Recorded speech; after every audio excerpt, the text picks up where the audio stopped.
I met him when I was 18. And I began in the year later, in 34, I began analysis with him. We went out there to the tower, and out of the bushes, suddenly we were standing around kind of, you know, awkwardly, as one does, not knowing what was going to happen. And then out of the bushes came a man, and I was deeply impressed by him. I thought naturally he was a Methuselah, because when you are 18, you think a 58-year-old is ready for the cemetery. He told that story, which you can read in the memories, about this girl who was on the moon and had to fight a demon, and the black demon got her. And he pretended, he told it in a way as if she really had been on the moon and it had happened. And I was very rationalistically trained from school, so I said indignantly, but she imagined to be on the moon, or she dreamt it, but she wasn't on the moon. And he looked at me earnestly and said, yes, she was on the moon. I still remember looking over the lake there and thinking, and either this man is crazy or I am too stupid to understand what he means. And then suddenly it dawned on me, he means that what happens psychically is the real reality.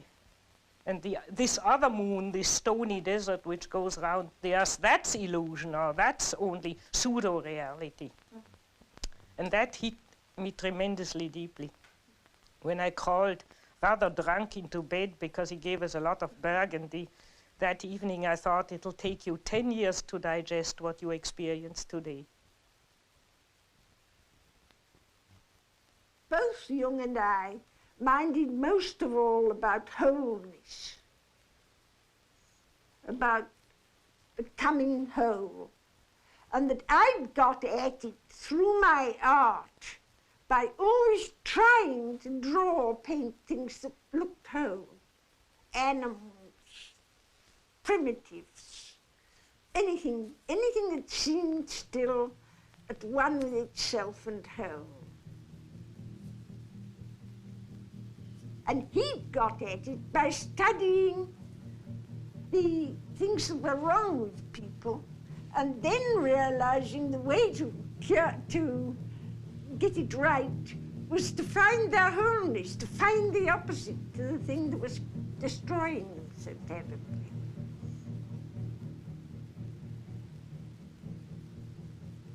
And of course I went through a tremendous encounter with the unconscious. One always does in analysis. Particularly with him, he didn't let you pick flowers by the way, sort of. When you met him in the club, or when you met him privately or in the analysis, it was always a man interested in the, I would like to use the word, in the supernatural food. Always. Yeah. And to the depths. And you see, you could come into his room in analysis, and he was just speaking about the dreams you had had before, last night, not knowing them, but he was involved. He was so transparent for people. And that was a fascinating thing in the relationship with Jung. Therefore, everybody who knew Jung had the feeling he speaks one's own language. We started talking, and I went home with him afterwards. And to Mrs. Jung's despair, we sat talking until about 3 o'clock in the morning without break. And again, it was I had this very strange feeling, although it was snowing outside, bitterly cold, that I was sitting around one of the first fires in a camp somewhere in the bush in Africa, talking, as you can only talk in those conditions. And I said to him, why don't you come back to Africa with me? He said, you know, when I came back from Mount Elgon and from Kenya and living amongst the witch doctors of Africa, he said, I found so much witchcraft in Switzerland I felt that I had to deal with all this witchcraft first before I could, before I can travel again. And he used to refer to himself as an old witch doctor. Very often when people asked him, "Are you a Protestant? Are you a Catholic?" he said, "Don't ask me these questions." He said, "I'm only an old African who finds his God in his dreams." And he really meant that. He really meant that. We had this tremendous human, almost animal warmth and immediacy. It was the immediacy of the laugh that got one. Schopenhauer said that humour was the only divine quality of man. And that Basel helped him with a lot. The Baselers have an extraordinary sense of humour, and their carnival is really marvellous. Jung took you there once to the Yes, he did. A whole lot of us. We went there the night before and got up at 4 o'clock, 3 o'clock in the morning, I think, to see the so-called Morgenstreich. And the procession comes through with lights. It's most impressive.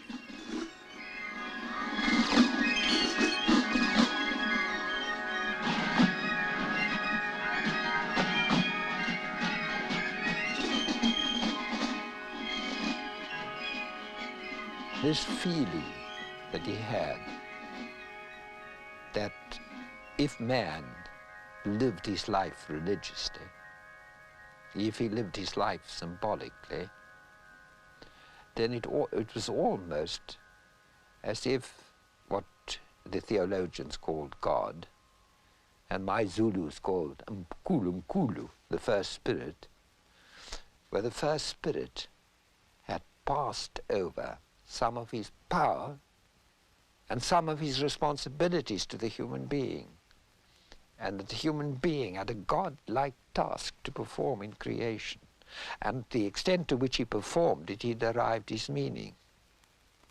It's a very important part of Jung's thinking.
Oh, well, I just paid a visit to him in Vienna, and then we talked for 13 hours without interruption. 13 hours for without 13 interruption. hours without interruption. We didn't realize that we were almost dead at the end of it, but it was tremendously interesting.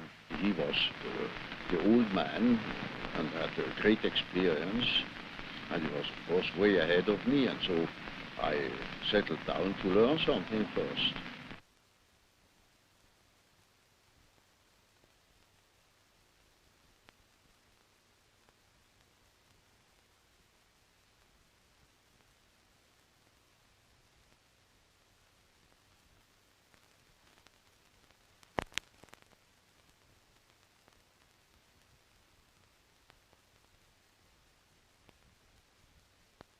had written that book that cost me my friendship with Freud because he couldn't accept it.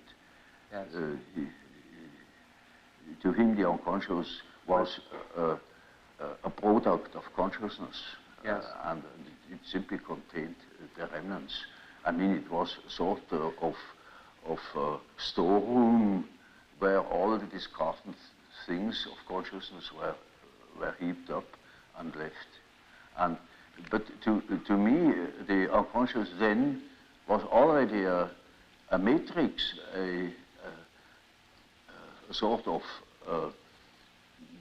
basis of consciousness of a creative nature, namely capable of autonomous acts, yes. Autonomous intrusions into yes. consciousness.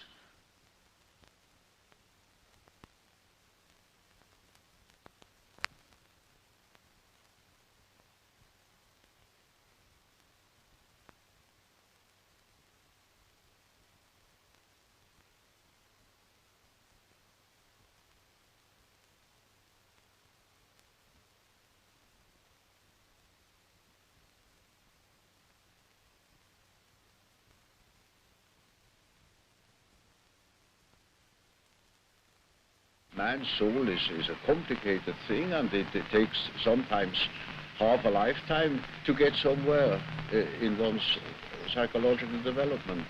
You know, it is by no means always a matter of psychotherapy or treatment of neuroses.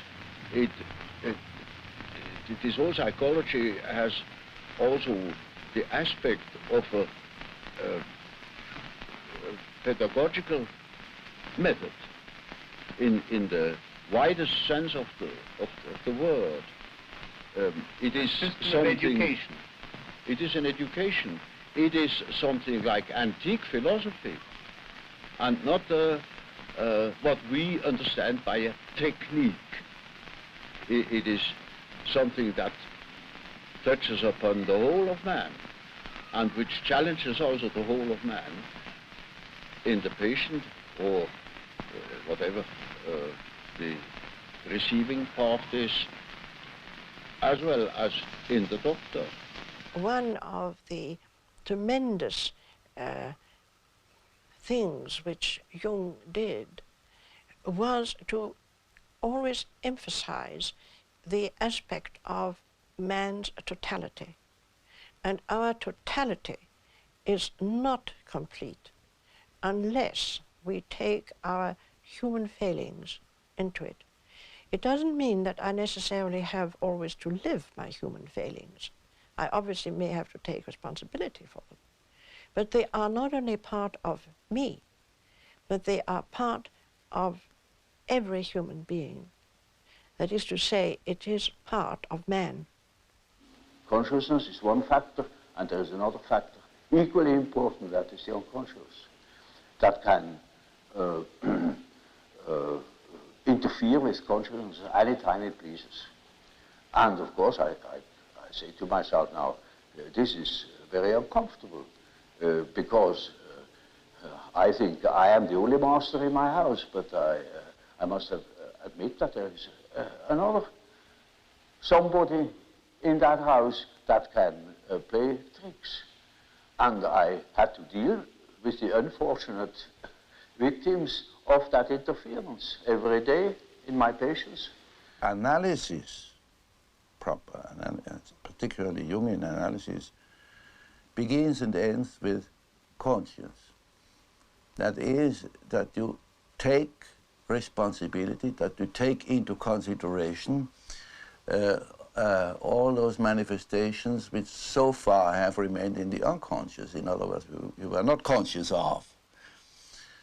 And if you start taking responsibility for those manifestations, like shadow qualities and whatnot, then this is a very strong test for your conscience, isn't it? And so, I mean, you have to only have to think of the beginning of psychoanalysis. I mean, it took an enormous amount of moral courage to face these facts, which so far have not been considered or repressed. I felt that Jung should tell me what I should do, whether I should write a book, whether I should get a divorce, what I should do. And he wouldn't. And so I got mad at him. And I said, why is everybody so mean to me? And he said, why are you so mean to everybody? So I stormed out. And you got what I said there. I said to him, why is everybody so mean to me? And he said, why are you so mean to everybody? That was the trigger point. I was gone for a year. And I wrote him, oh, I don't know. Every now and then I'd sit down at the typewriter and write him what a son of a bitch I thought he was. And how when I first got to Europe, everyone thought he was a charlatan. I thought he was too. And I didn't, he was the most conceited, vain man. And I really had a great time. And you sent all these letters? Sent the letters, of course I did. And I thought, I hope he drops dead of a stroke. And I felt very good. I just felt fine. When I can get mad, I can lose 5 pounds just by getting mad. It's just the adrenaline goes, and I just think, it's the opposite of poor little me.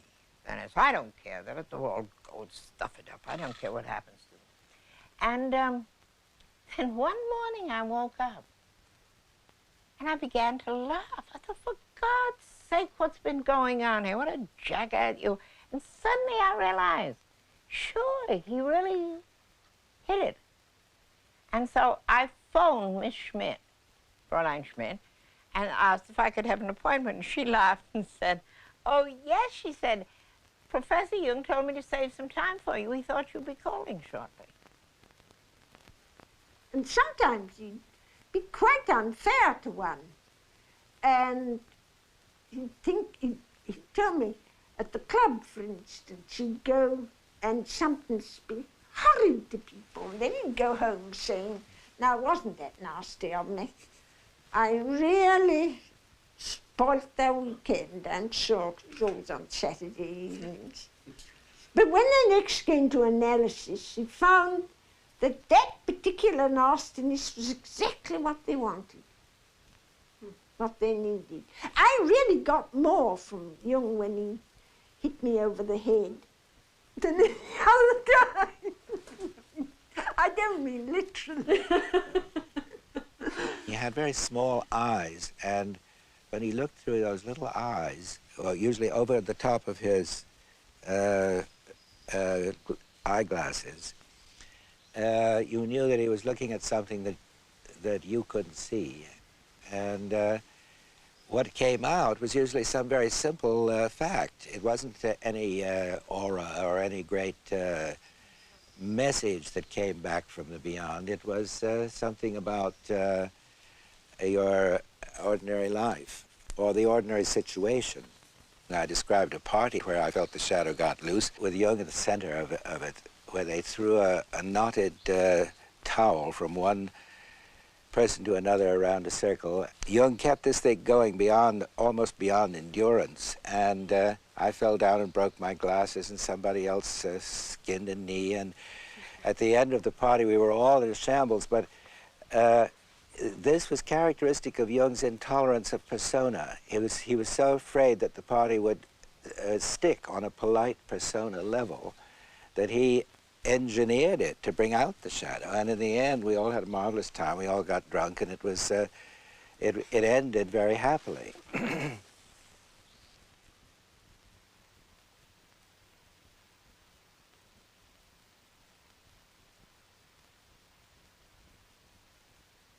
He became a human being, and a total one. I mean, he included everything. He could be terrible. He could be terrible. He could be absolutely terrible. Oh, in these ranges. Yeah.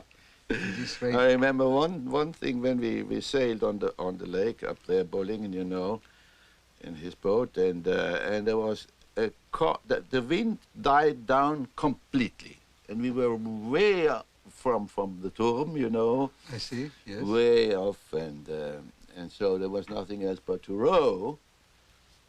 And I was an old sailor, and you know, I knew how to row, indeed, better than he did, as a matter of fact. And also young. So I went and rowed, And he started criticizing me for every single part of a movement I made with those rows, you know. And he knew it better, of course. Oh, and did he row himself?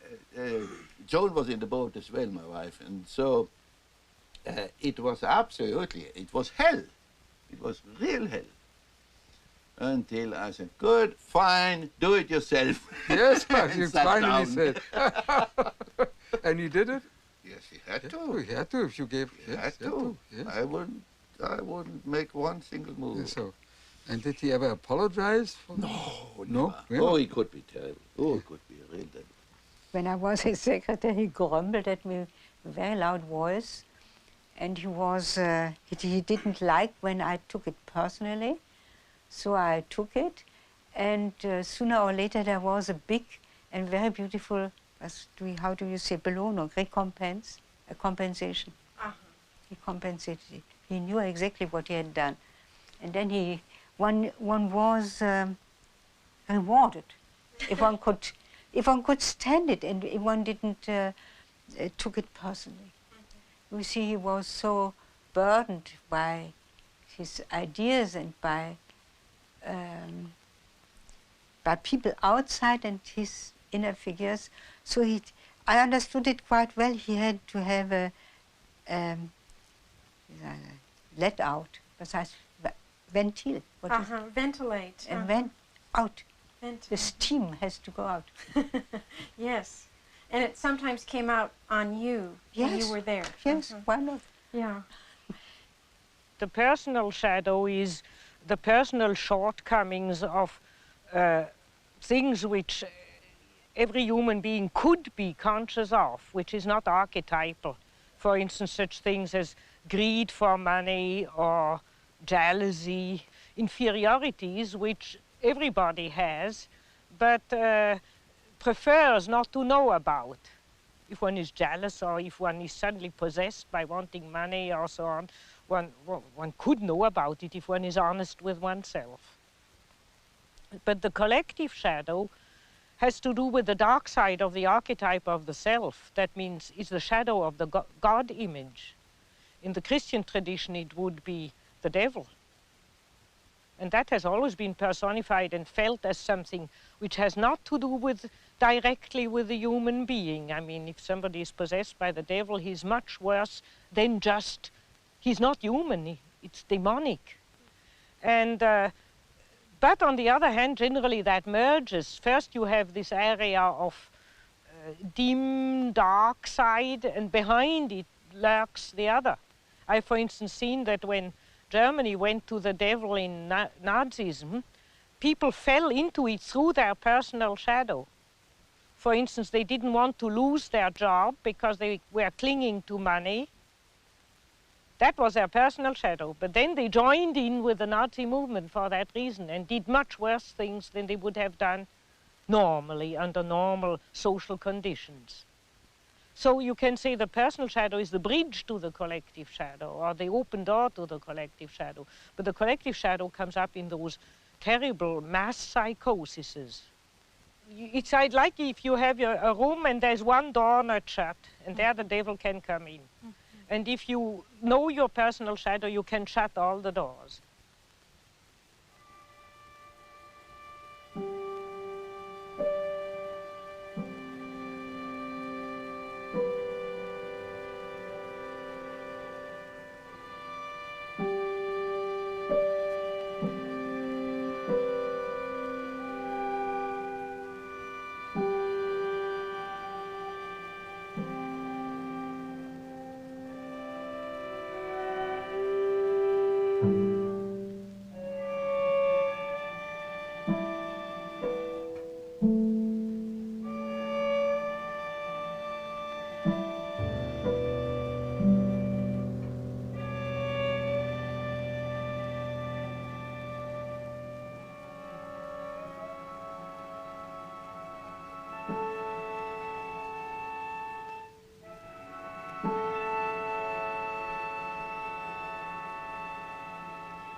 I think that it's quite an important fact historically that there were very few of us that intentionally became analysts. What happened was that we all had neuroses, and we were nice, fat, juicy ones, and we were vibrating like an aeolian harp in a high wind. And very often this was exacerbated by a marriage relationship. And so that most of us of my generation didn't prepare to be an analyst, but we went to an analyst so that he could tinker with our psyches. And somewhere along the line we'd say, wouldn't it be peachy if I could be one of those too? I have to remember our first appointment, because Joe and I went together, and he talked right over the top of my head to Joe, arranging my appointments. And I finally said, well, where do I come in? And he said, oh, that comes later. And I'll never forget that. Jane and I arrived in Zurich in 1932. We had a very deep bond between the two of us, but we also were very dissimilar. And so we got into horrendous clashes and crashes. We just were anxious to get a hold of something that would give us some tools to work with so that we could resolve these clashes. I was not so enamored of him at first. I thought the way he talked, no, it was his writing. Of course, it was very intuitive writing, and it wasn't my dish. And I kept thinking, who the hell does he think he is? You know, how do you know what he's saying? I mean, how does he know what he's saying is right? And I was really very resistant. It is almost a rule, but I don't want to make too many rules. In order not to be schematic, Yes. That an introvert marries an extrovert for compensation, or another type marries the counter type to complement himself. I thought, well, he's just talking through his hat, and I just can't go for that stuff. Until I got in trouble and had him head on, and then, my God, he just made all kinds of sense. I liked his opening comment. He said, oh, so you're in the soup too. I like the two. To be in it together. Yeah. The archetype is a force, it has an autonomy. It can suddenly seize you. It is like a seizure. Yes. So, for instance, falling in love at first sight, that is such a case. You see, you have a certain image in yourself without knowing it of the woman, of the woman. Yes. Now you see that girl, or at least a good imitation of your type. And instantly you get a seizure, and you're gone. Yeah. And afterwards you may discover that it was a hell of a mistake. Or you see, a man is quite capable, he's intelligent enough to see that that woman of his choice, as one says, not no choice, he has been captured. Yeah.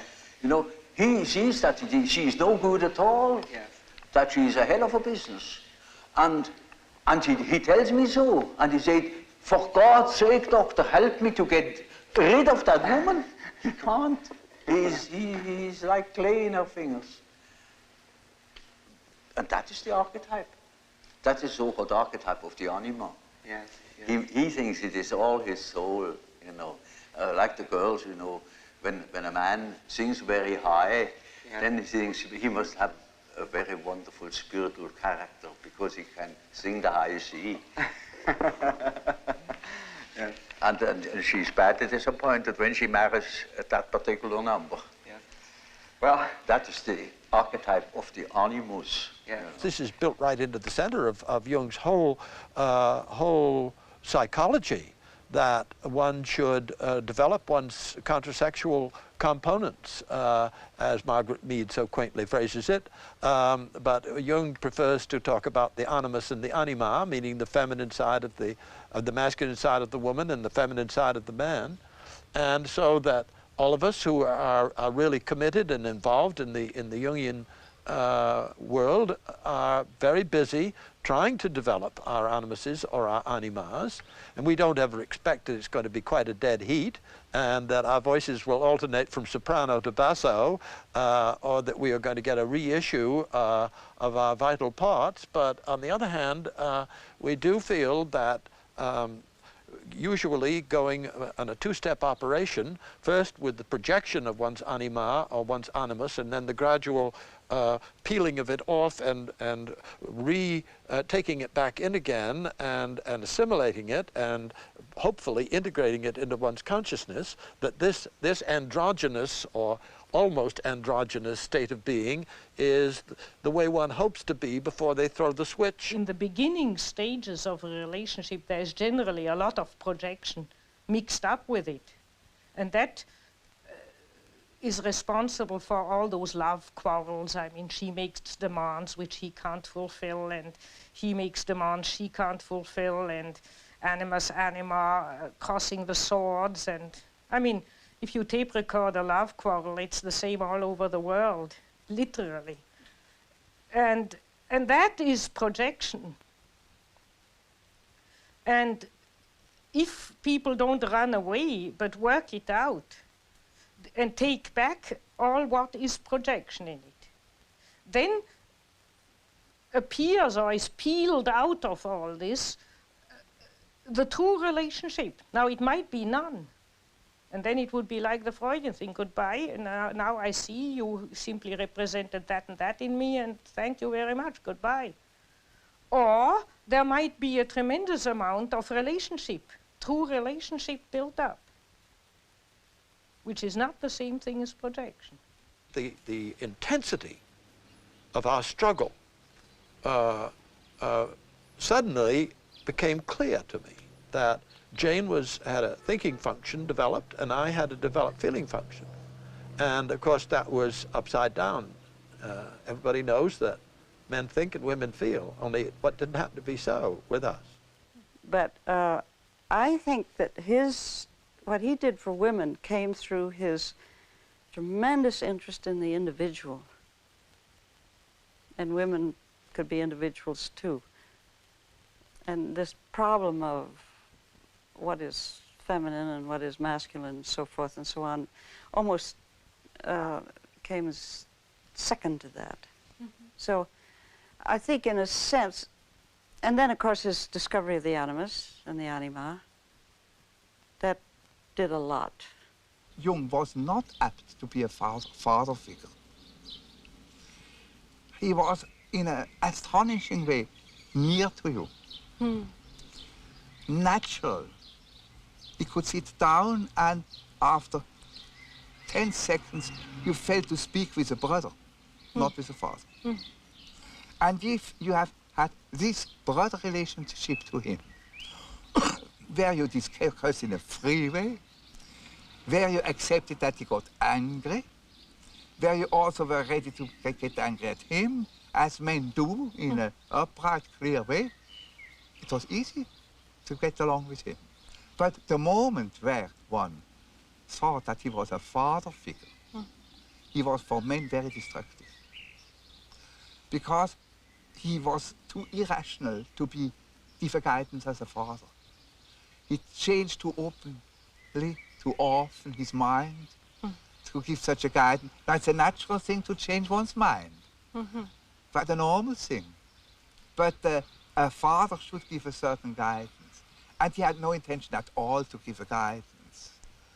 So for men, it was often difficult because the moment men look, and many men look for a father, for a father, whereas with women it went along much better because a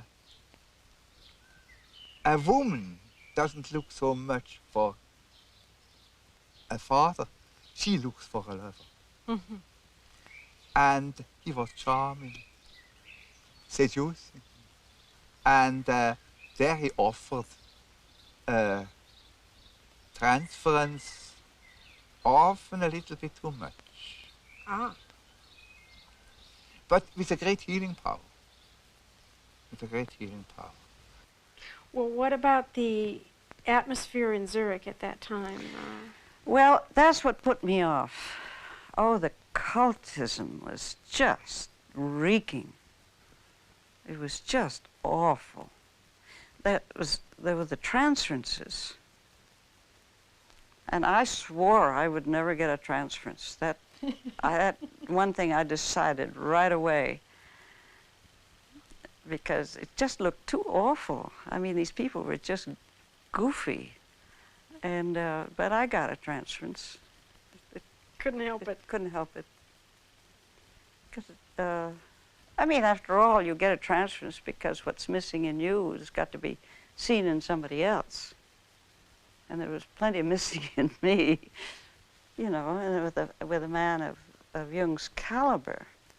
There's a lot missing. It is a regular observation that when you talk to an individual, and this individual gives you insight into its inner preoccupations, interests, emotions, in other words, hands over his personal complexes, then you get slowly and nilly-willy into the situation of a sort of authority. Yes. A point of, you become a point of reference. You know you are in possession of all the important items in a person's development.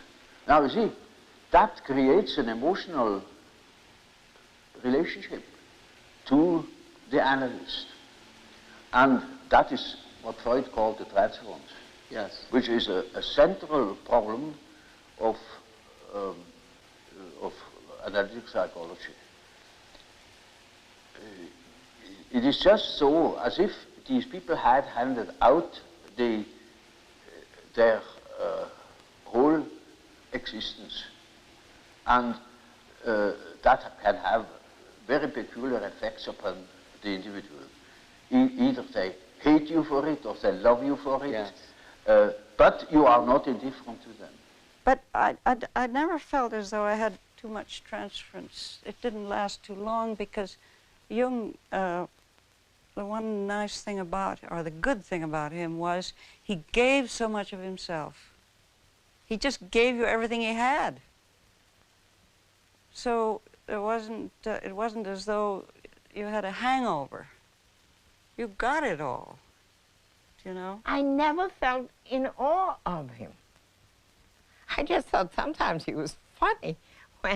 When we used to have a little argument about God, he said, oh, you know, I'm not so sure about God. I'm perfectly willing if he shows up, fine. I used to say to you, of course, if he shows up, he'll probably look like you. And, I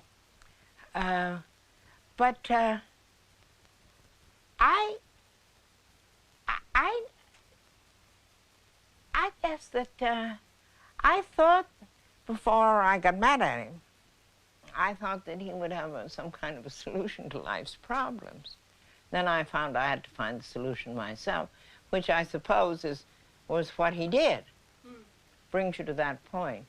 We didn't know whether we were fish, flesh or fowl, and we had to find ourselves anew. I dreamt that Jung was a Protestant clergyman standing at a pulpit giving a sermon, and we were all in the pews, and when he finished his sermon, all the others got up and began to chant mandala, mandala, the way they might in Christian times have said Hosanna. And this represented a worshipful attitude to Jung that was laughable, as you can imagine. So I thought, I hate to tell Jung this dream, but I did. And he said, well, of course you should feel that way. I was simply projecting my own Protestant background, making Jung a father figure, making the other people into a group which they were not. Freud always wanted to break a transference and to resolve it. To resolve it and to bring people to life again, down to the adaptation to life again.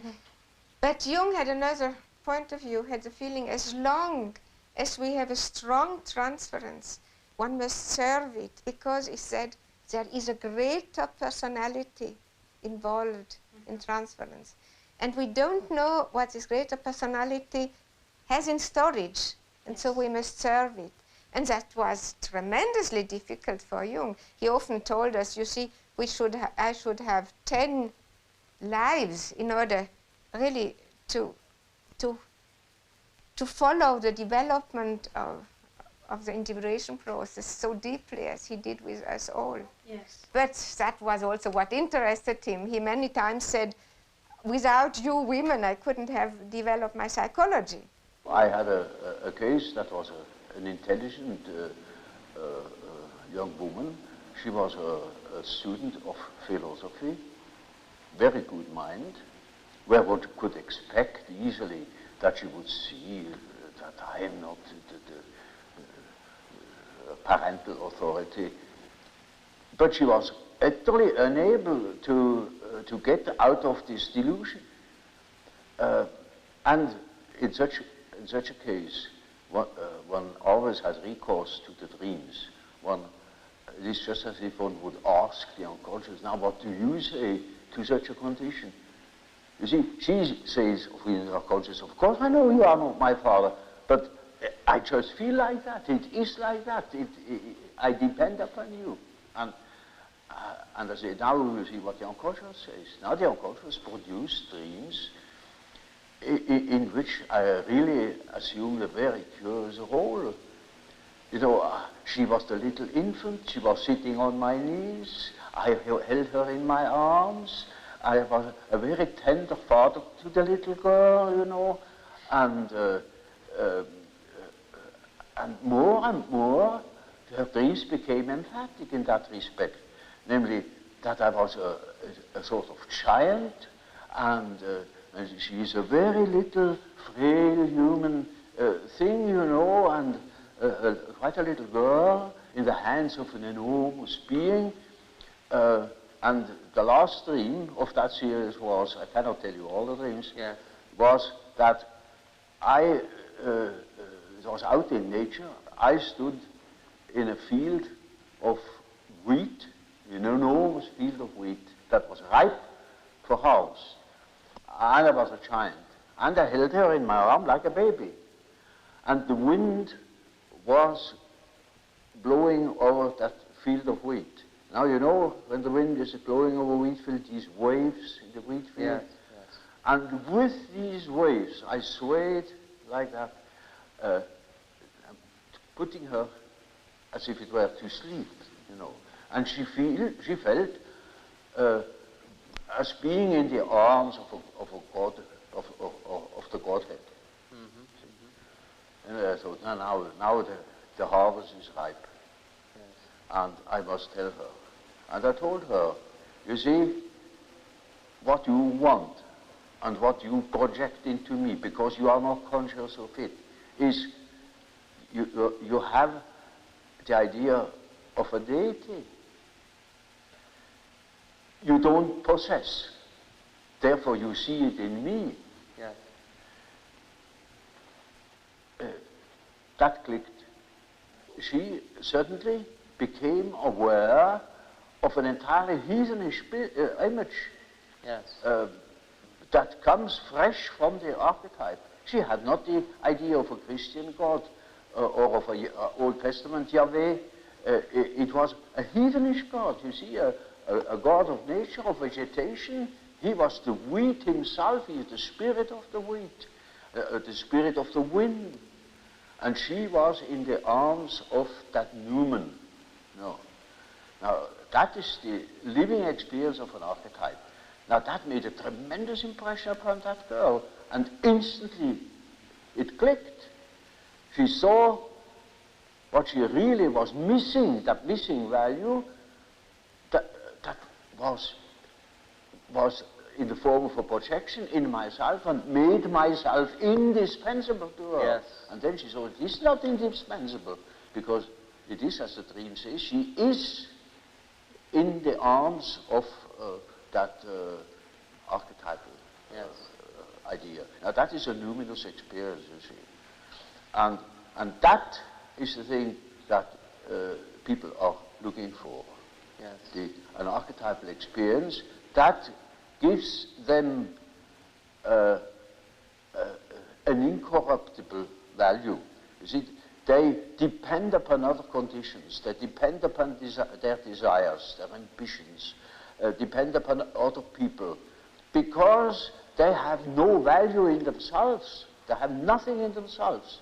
They are only rational, and they are not in the possession of a treasure that would make them independent. But when that girl can hold that experience, then she doesn't depend anymore. She cannot depend anymore, because that value is in herself. And that is a sort of liberation. Yeah? And that is, of course, makes her complete, you know. Inasmuch as she can realize such a luminous experience, she is able to continue her path, her way, her individuation. The acorn can become an oak and not a donkey. If you have a relationship to C.G. Jung, then you have to work on it, and the meaning is a result, perhaps, you see. One can say I projected on him a father, but I also projected on him a mother, you see. And the one who accepted me, I could say. And from this, in the course of the years, I found a place in this world. I found a place in myself and in the world. A transference is a projection. Yes. So I projected on him this and that, and he took it seriously, and he acted accordingly. But he never laughed at it. He accepted it. He accepted it. I remember once a patient wanted to marry Jung. She was convinced that he was the man for her and for her lifetime. In vain, Jung explained to her that he already was married. She continued to be convinced, and therefore Jung accepted. She went on, prepared a marriage dinner, had printed cards, everything was ready. Jung continued to accept in full confidence of unconscious reactions coming from the patients or from him. And the day before the planned marriage, he got an express letter from the patient telling him that this night God had told her that unhappily enough the marriage would not be possible. The patient came out of her psychosis, had always in her memory this event, and was completely balanced afterwards. That's how Jung handles the transference situation as a full reality, and having fully confidence in the unconscious, which would lead the patient and himself through the seemingly difficult situation.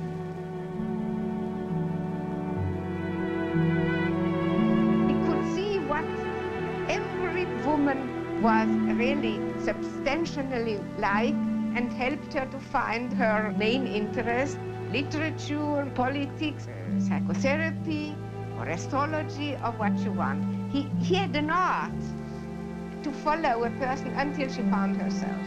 And the value of transference was great for Jung himself. It really was as if he was always inside of your unconscious, and not trespassing, but because he has been where everyone was, and so he knew how to be there. He also would never use any of his terms, ever. My last interview, I told him, a dream, and I realized, my God, that man is 85 years old. And it was pages of dream, and so I only told him half the dream, thinking I can't put that all on him. And so then he started. You know, he didn't ask you for one association, very seldom he did. He just started to talk. And I was kind of not making the connection which what he was talking about had anything to do with my dream, but I knew better that I will find the connection if I listen eventually. And suddenly he said, oh, that is as if you dream, and he told me the second part of my dream, which I hadn't told him.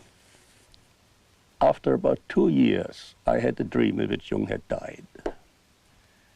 And I was in his house in the antechamber where he was laid up.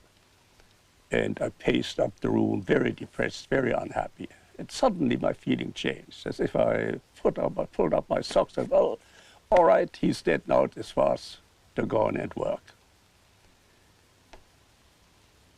I told Jung that dream, and he said, well, all right, now you can see patients.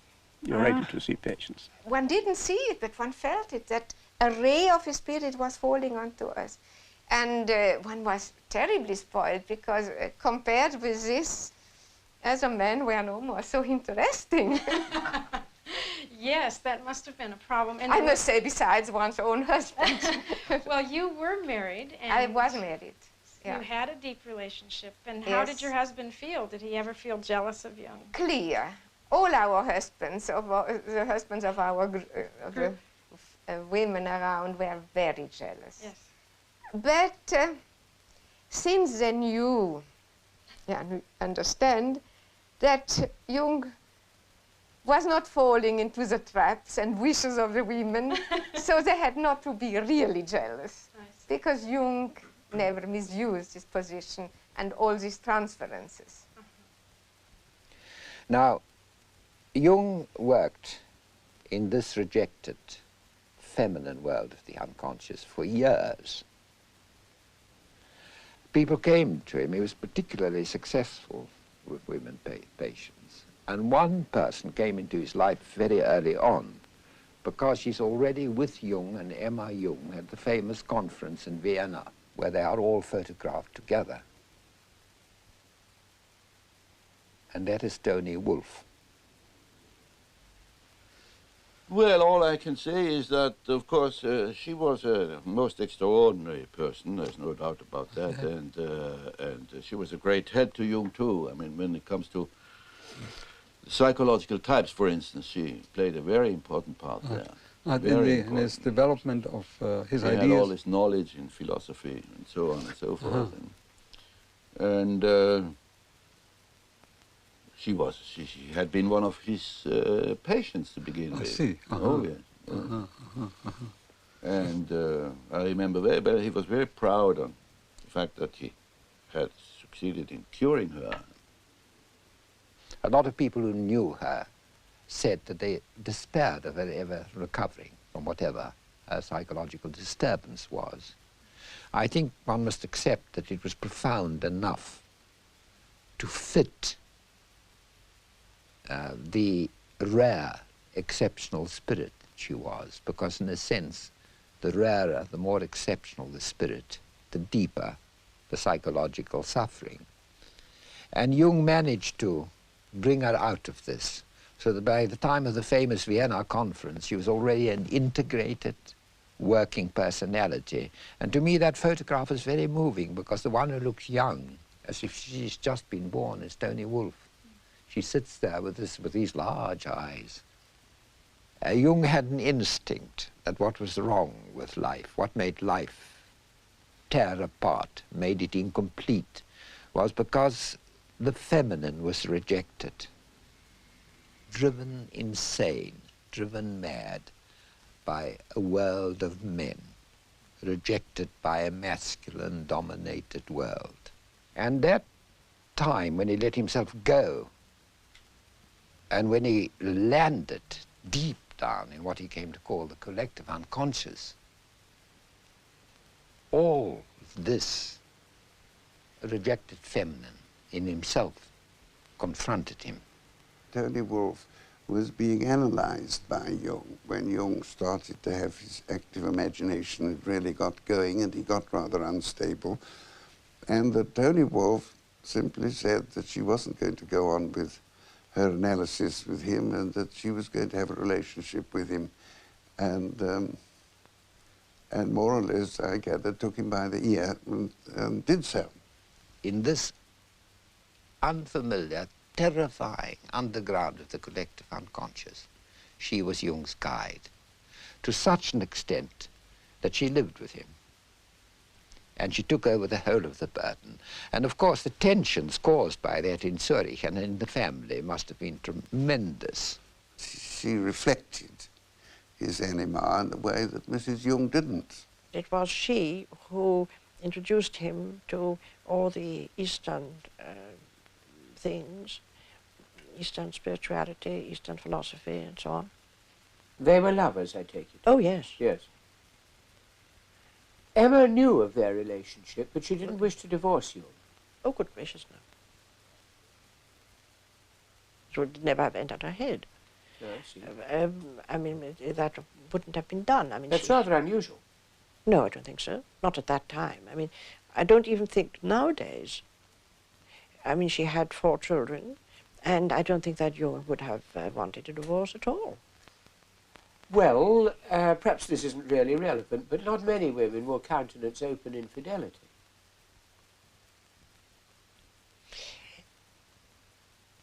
Please forgive me. I am not so sure if that is not a kind of British, maybe even English prejudice, conditioning, or something. I think that... I think it's an American one, too. Is it? Without Toni Wolff, he couldn't have made it, because she had breaks in a way, and she was stopping him always when he had a temperament where he was losing himself completely and without boundaries. And Toni Wolff stopped him and always brought him back to reality, and that was tremendously important for Jung. Was she originally a patient? And then she also understood him. Yes. She had such a bright mind that she grasped it even before he understood it. And she was also really furthering his intuition very much, because at that time he was also, I mean, he was a medical doctor. He had worked at the asylum of Burghölzli, yes. And he was very intellectual until really he came to know her. That was the point. There was nothing shadow in it, no shadow. And Jung wanted to be and tried to be as conventional as possible, wherever possible. So that in the inner world, and in his relationships with both women, he could be as unconventional as he really was, as unique as he really was.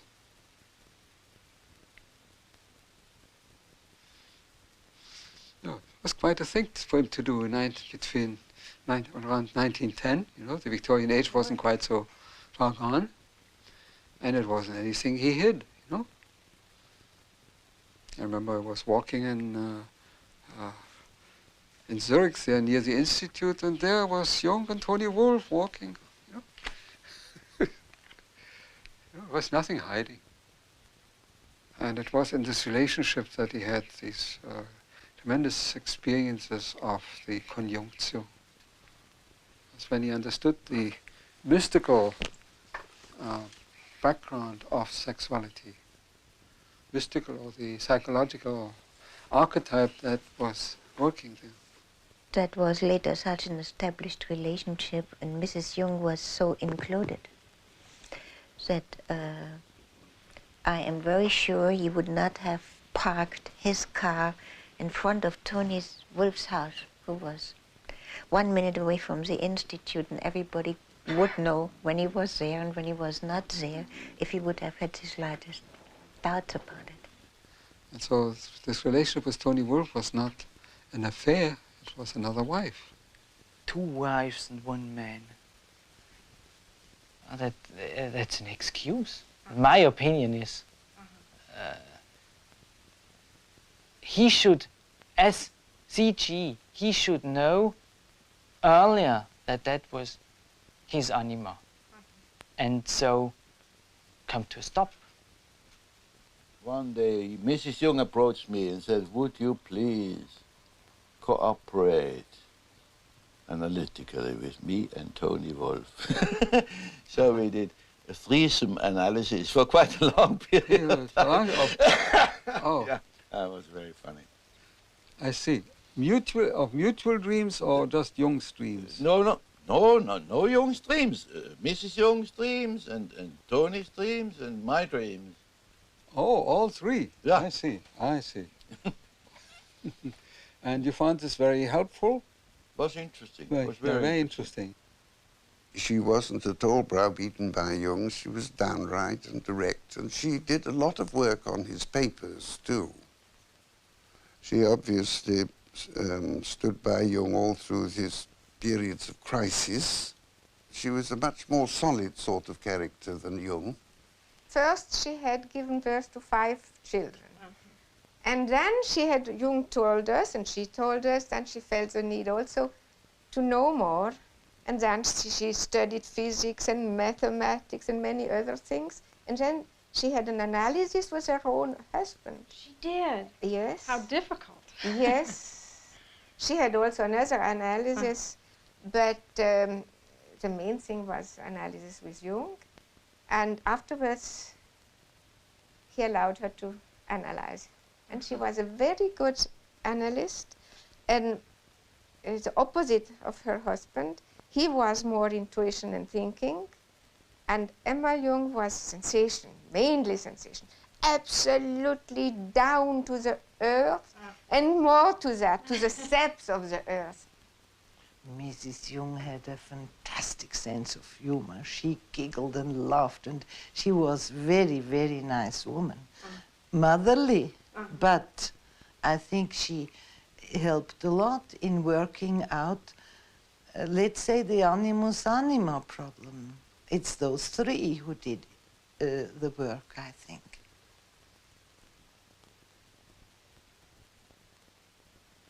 Emma Jung said to a close friend of mine just before she died that she had never ceased to be grateful in her life for Toni Wolff, because Toni Wolff was able to do for her husband something that she could not have done. I think what's remarkable is that they made it. And I think they're the ones, that Toni and Emma are the ones that made the threesome situation possible. They worked out something between them. Jung, in his dedication copy of Answer to Job, wrote, well, I have to translate it, unasked dropped from heaven. Ungefragt vom Himmel gefallen.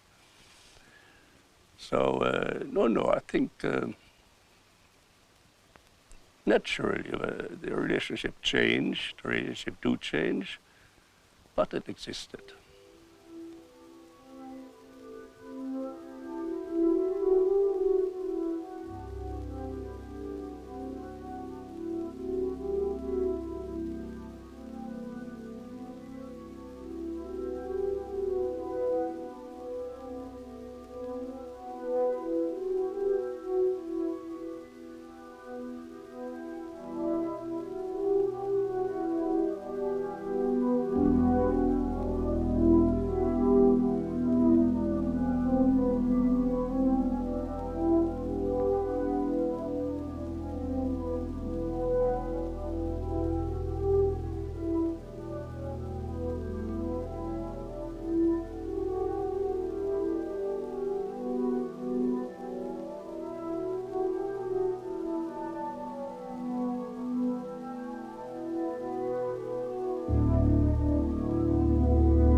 And he was always very present and very concerned also about the future of life on this globe.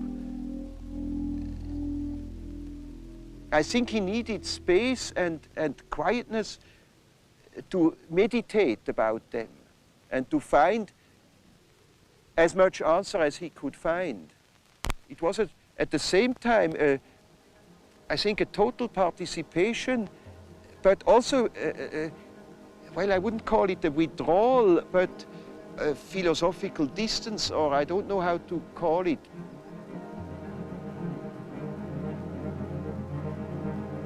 He went to Bolingen so often during the year, and he did all his reading up there. Most of the reading was done there, and also most of the writing. Also, the writing.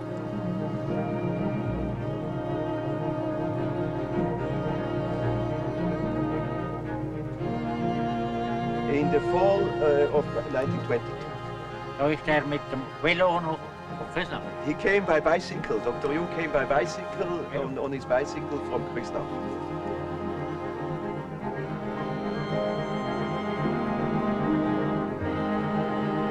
The western part of the land was sold by Mr. Hugenwarter's father to Dr. Jung. Mr. Hugenwarter's father and Dr. Jung had a very good relation. Das ist der Bruder. Gerade am Film. Ja, nein, ist schön. Und der Bruder auch noch. Großvater. Und sie haben das im letzten Moment beschlossen. He spoke with everybody. And when they were in trouble, you see, for instance, with bringing in the hay before it came raining, Dr. Jung would help them.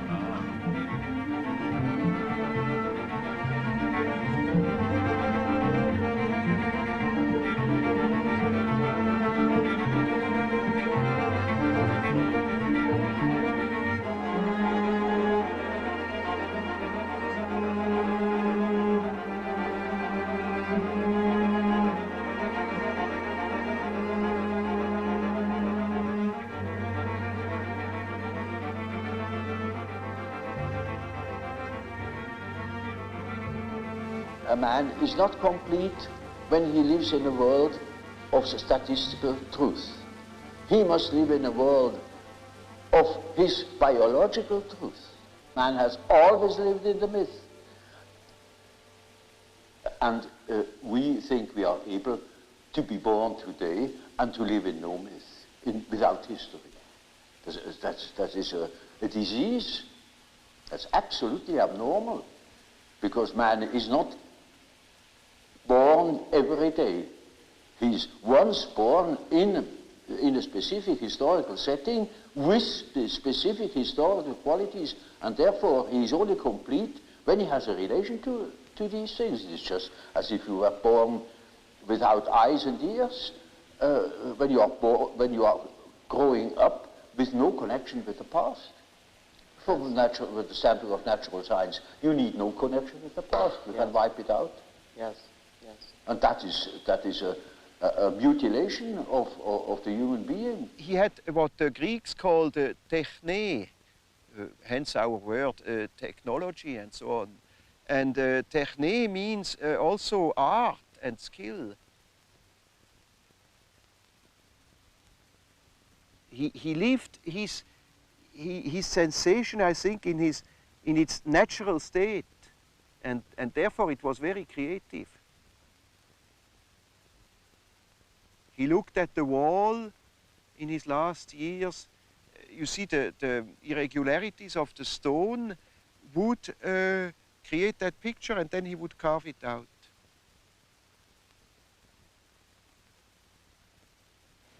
The statements of every religion, of many poets and so on, are statements about the inner mythological process, which is a necessity, because man is not complete if he is not conscious of that aspect of things. Well, we have to revive primitive superstition. Because in primitive people, their sword has a soul, their hammer has a soul. No smith would start making a sword without a ritual first. Still in the Middle Ages, the heroes who depended on their sword, think if your sword breaks in battle, you're a dead man. So their sword had a name and a soul. They knew that sword, and the solidity of that sword was their fate. And now it's still so. Let a few of your atomic plants explode, and please. Matter, if it has to cooperate with you, needs loving care. And not only technically by oiling and so on. You have to kind of live with it. Otherwise it plays you tricks. One of the last times he went to the tower, for instance, he hadn't been there for a long time, and the first days the covers of the pans like to jump off and fall on the floor in the wrong moments, and you know how objects can absolutely misbehave. So he put himself up in the middle of the kitchen and said, now, ladies and gentlemen, pots and spoons, I know I have neglected you for a long time and you are angry with me, but I beg your pardon and I ask you now to cooperate again. And from then on, there were no more accidents. He had great fun with that. If you notice, it's highly symbolic. The days you can't open a door, you can't get at something, or some object hides from you just when generally when you are not in yourself and in an impatient mood or so on, then everything plays you tricks. It's naturally your own unconscious mixed up with it. But it communicates with matter. We are only deeply unconscious of these facts because we live all by our senses and outside of ourselves. If a man could look into it himself, he would discover it. Yes. And when a man discovers it, in our days, he thinks he's crazy. And he may be crazy. He played a lot along the lake, and he did it very often alone. He took always a little shovel, removed the sand, and then played with little rivers and so on. And he said when he was 83, he said one day when we were playing, I was generally watching him, playing a bit with him. And he said to me, you know, only today I have suddenly thought, what am I doing when I'm playing like that? That's what I have done all my life, digging out springs. He was just enjoying that. He called it the waterworks. And always before he was writing, he did some days or even weeks of waterworks till he was in the right mood, and then he began writing. I sat sometimes for hours beside him, just watching, not talking. Once an old peasant went along and said to me, isn't this Professor Jung not a world-famous man? And I said, yes. He is, and he said, wouldn't think it if you see him like that. I have the feeling I am able to help this thing which guides my life. I am not doing it, but I can help him in some way. And that's something which probably Jung has invoked in me. Your good ideas are not produced by your will. It comes to you. You must make yourself ready. I think that's all, and you must have a certain amount of interest. And that's also when you have a difficulty in yourself, you must be interested. You must get the answers from somewhere. You can't produce it yourself. You can't calculate it, and it must. At least most of the important things come from somewhere, and the rest you can then afterwards work out by a kind of technique or routine, and so on. But you can't do everything with routine.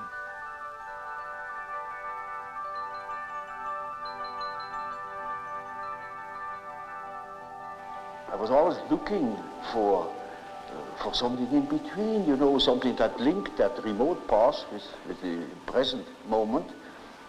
And I found, to my amazement, it is alchemy. It is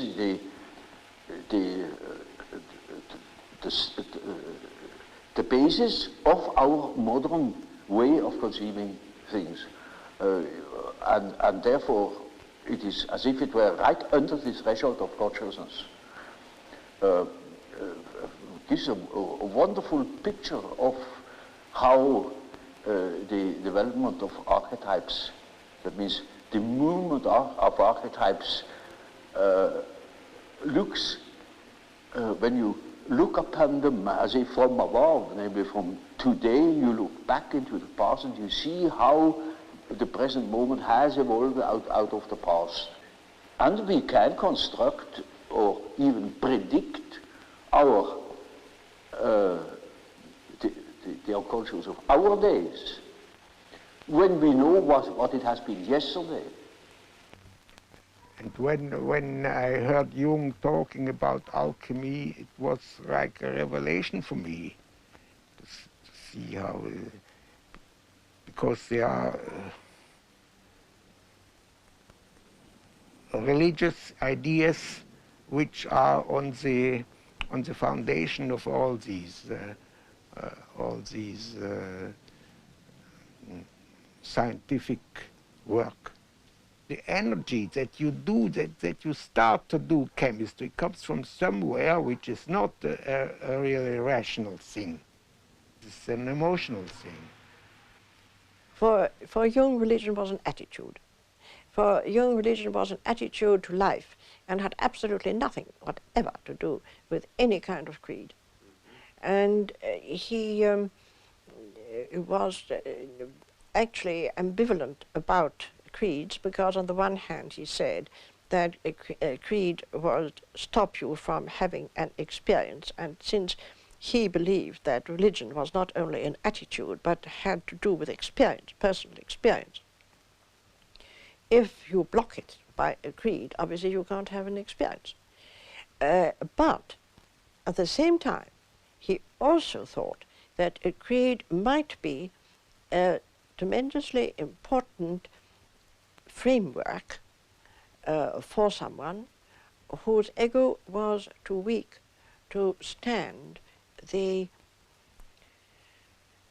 horror, the void of complete loneliness. He was always saying, why don't the priests go down with me into the collective, into the unconscious of modern man, to learn what the modern soul is about before they start to cure it, because nobody would look at the soul of man in the modern way. They all behaved, as I said before, as if creation was accomplished, if the soul was an accomplished fact. And it wasn't. That's why the book of Revelations had so much meaning to Jung. And that's why he saw it having its place in the Bible. You know, Calvin fought very desperately to have the book of Revelation removed from the Bible, because he called it a dark and dangerously obscure book.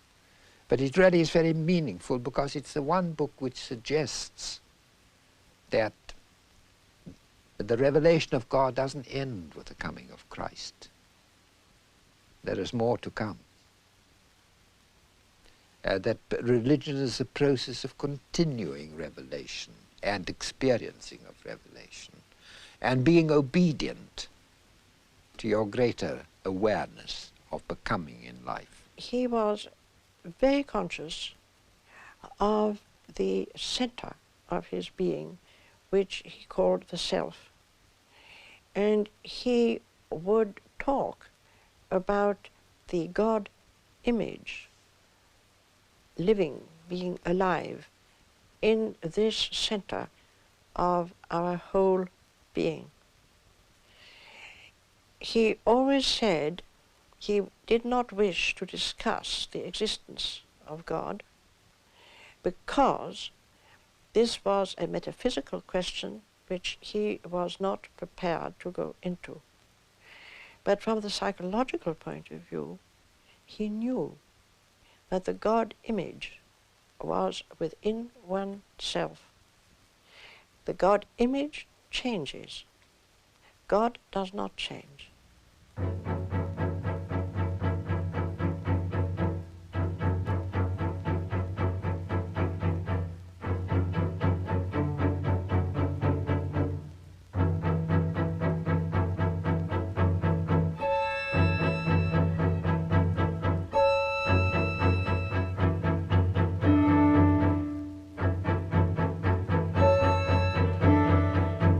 I never could claim that any kind of human work could reveal something about the nature of God or about his existence.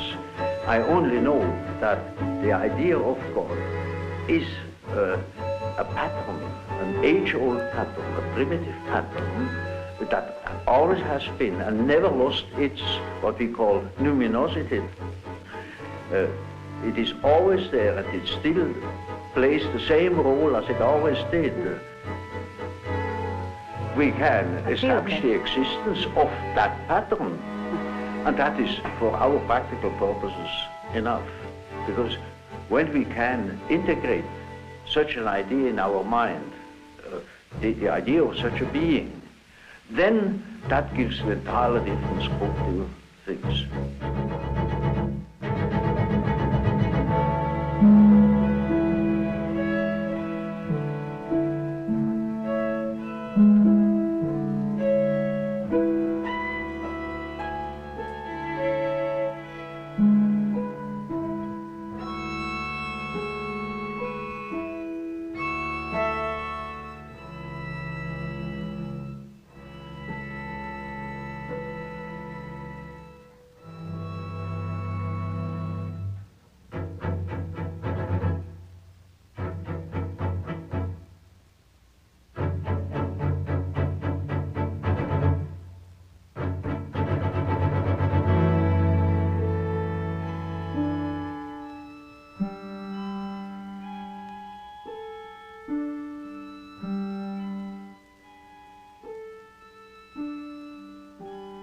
Does not project, you see, just because does not confuse the image of God that exists in man with God himself. He says he cannot make any statements about God, but about the image of God as it exists in the human being, you know. And so this whole ego-self relationship is really at the, so to speak, at the basis of Jung's work. That's all it is about, you know. But the self-experience as something inside man, but not the same as the ego, you know? But he doesn't project it. Jung puts the burden squarely on each person. And this psychology of individuation, of making what you are, and what you've inherited of the universe, of making that specific, of making what you've got of the collective in you, making that individual, and carrying it as an individual, and not only standing still in it, but allowing an act of becoming in the midst of your being, to become your own way of moving through life. This is the hardest thing you can ask of human beings. What would you say the main value of the research and the writing that you and Jung have done on alchemy is? I would say that a civilization needs a myth to live. We know that if missionaries destroy the myth of a primitive people, they destroy them also physically. They begin to drink, they degenerate, they are lost. And no civilization can live only from welfare. It needs a myth to live. All great civilizations, when they were flourishing, had a living myth. And I think that the Christian myth on which we have lived has degenerated and has become one-sided and insufficient. And I think that alchemy is the complete myth.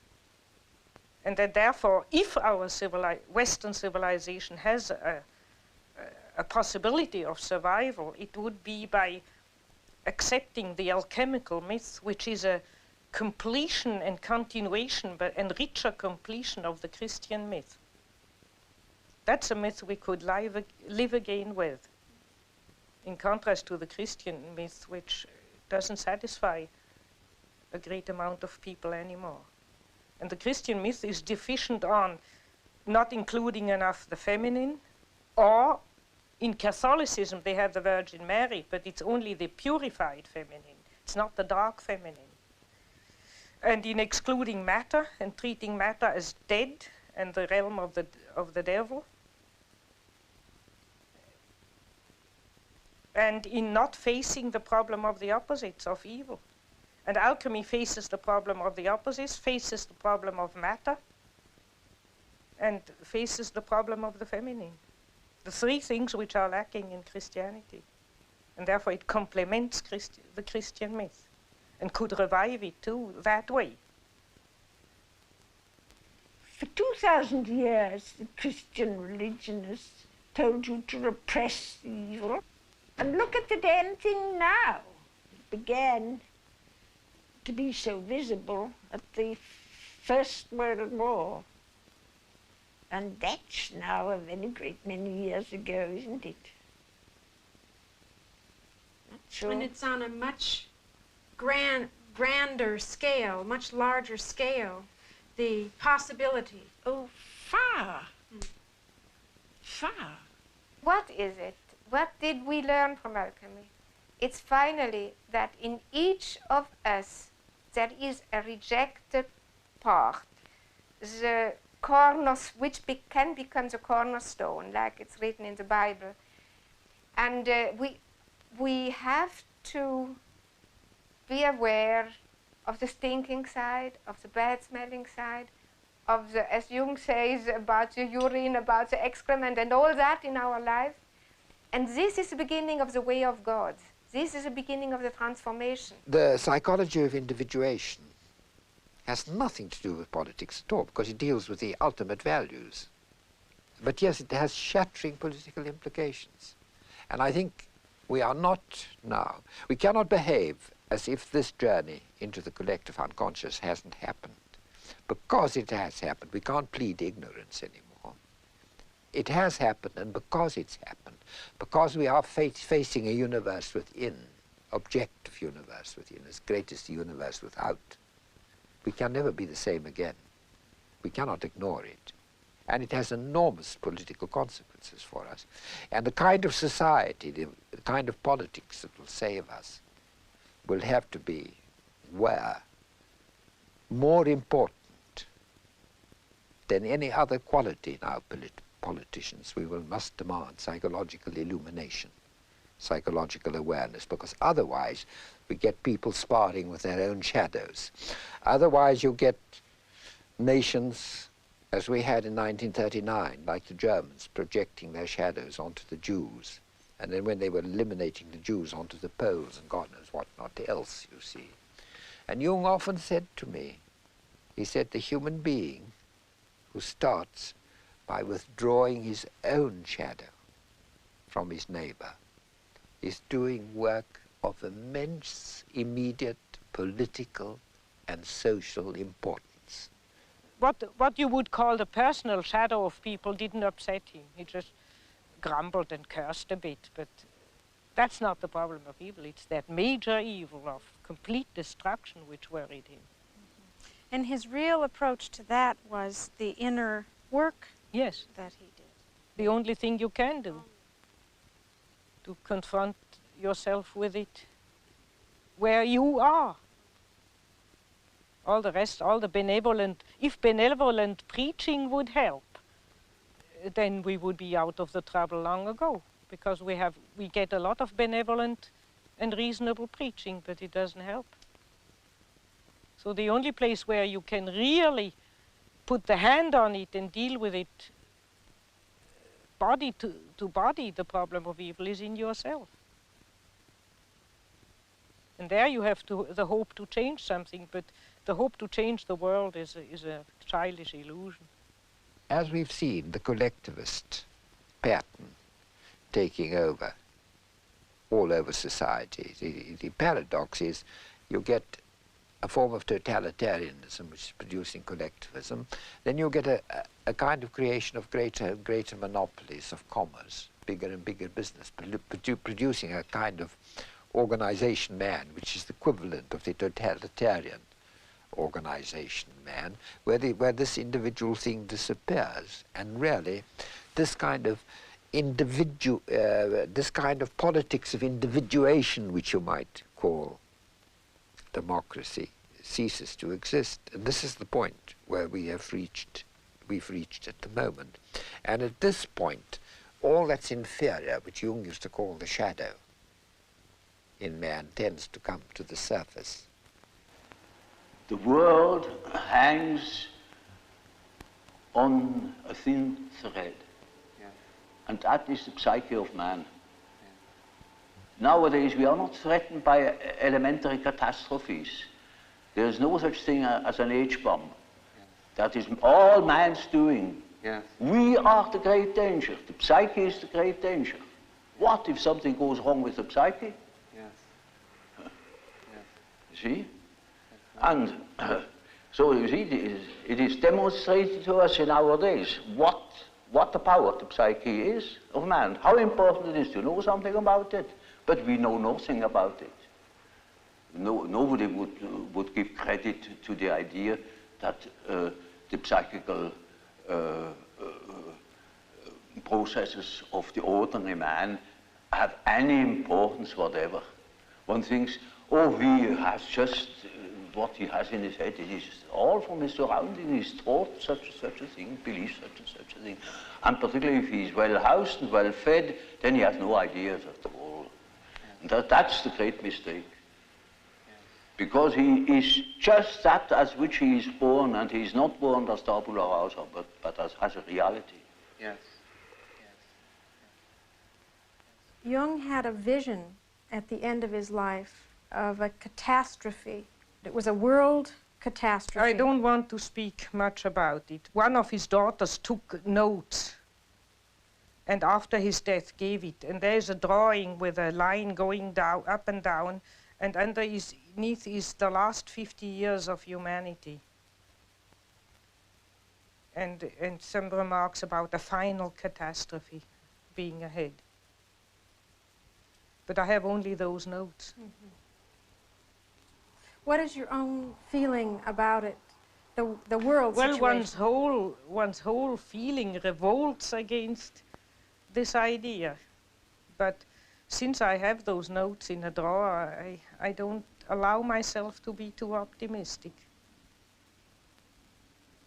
I think, well, we have always had wars and enormous catastrophes, and I have no more personal fear much about that. I mean, at my age, if you have anyhow soon to go, so or so, egocentrically spoken.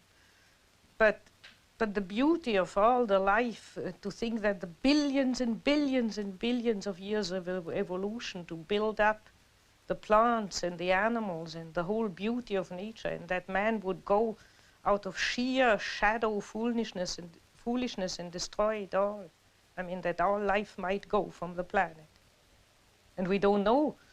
On Mars and Venus, there's no life. We don't know if there's any life experiment elsewhere in the galaxies. And we go and destroy this. I think it's so abominable. I try to pray that it may not happen, that a miracle happens. Do you find that young people that you see now are aware of that it's in their consciousness? Yes, it's partly in their unconscious and partly in their consciousness, and I think in a very dangerous way, namely in a way of giving up and running away into a fantasy world. You know, when you study science fiction, you see there's always the fantasy of escaping to some other planet and begin anew again, which means give up the battle on this earth. Look, consider it hopeless and give up.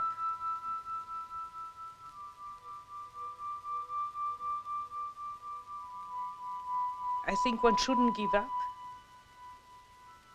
Because if you think of answer to Job, if man would wrestle with God, if man would tell God that he shouldn't do it, if we would reflect more, that's why reflection comes in. Jung never thought that we might do better than just possibly sneak around the corner with not too big a catastrophe.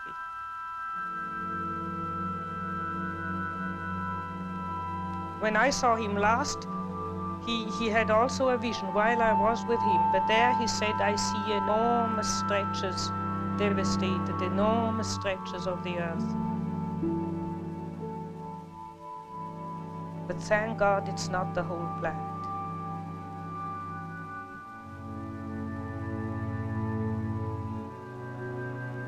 I think that if not more people try to reflect and take back their projections and take the opposites within themselves, there will be a total destruction. There are a lot of people who go through life and the unconscious is no reality to them. They say at breakfast, I had a funny dream, and that in the afternoon they don't know anything about it anymore. But if they paint them and interpret them and think about them,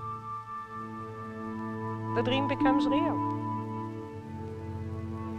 And that's why you have to be lonely, so that the unconscious becomes stronger. It's like loading up the unconscious, and then it manifests.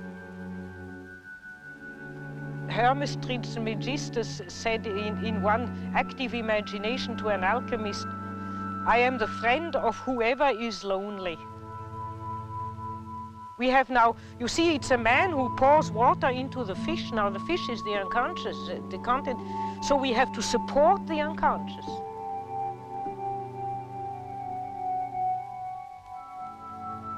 It's not enough to just have it.